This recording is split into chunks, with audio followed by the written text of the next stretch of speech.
இறைத்தூதரை பற்றி இறைமறை கூறுகிறது, பிறருடைய சிரமத்தை தன்னுடைய சிரமமாக உணரக்கூடிய தூதர் இவர் என்று.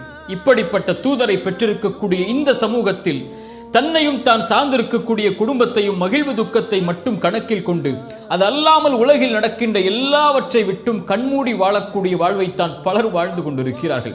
ஒரு வரலாற்று ஆசிரியர் சொல்லுவார், ஒரு தனி மனிதனுக்கு இழைக்கப்படுகின்ற படுகொலை அநீதியாக கருதப்படும், ஒரு சமூகத்திற்கே இழைக்கப்படுகின்ற படுகொலை வெறும் கணக்குகளாக மட்டுமே பதியப்படும். பலஸ்தீனிலே இவ்வளவு பேர், இலங்கையிலே இவ்வளவு பேர், மியான்மர் மணிப்பூரிலே இவ்வளவு பேர், கசாவிலே இவ்வளவு பேர் அநீதம் செய்யப்பட்டார்கள் என்ற வெறும் கணக்குகளாக மட்டுமே அது இருக்கும். நாம் வாழக்கூடிய வாழ்விலேயே எத்தனையோ பேர் அநீதத்தின் தீர்ப்புகளால் சிறைபிடிக்கப்பட்டு அகதிகள் முகாம்களில் அடைக்கப்பட்டு அநீதம் செய்யப்பட்டு கொண்டிருக்கிறார்கள். குறிப்பாக ஆஃபியா சித்திகி இந்த சகோதரருடைய வாழ்வை ஒரு 5-10 நிமிடங்கள் ஒதுக்கி படித்து பாருங்கள். 85 ஆண்டுகால சிறைச்சாலை இந்த பெண்ணுக்கு ஏன்? இந்த பெண் மீது நிரூபிக்கப்பட்ட குற்றம் என்ன?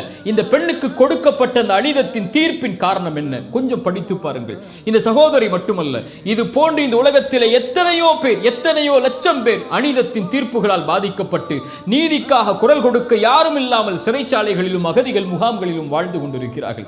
இவர்களுக்கு உங்களால் முடிந்தால் நீதிக்காக குரல் கொடுக்க முடியும் என்றால் கொடுங்கள், இல்லை என்றால் உங்களுடைய பிரார்த்தனையிலாவது அவர்களை இணைத்துக் கொள்ளுங்கள். இல்லையெனில் ஒரு நாள் வரும் இந்த அநீதத்தின் தீர்ப்பில் நானும் நீங்களும் கூட உட்படுத்த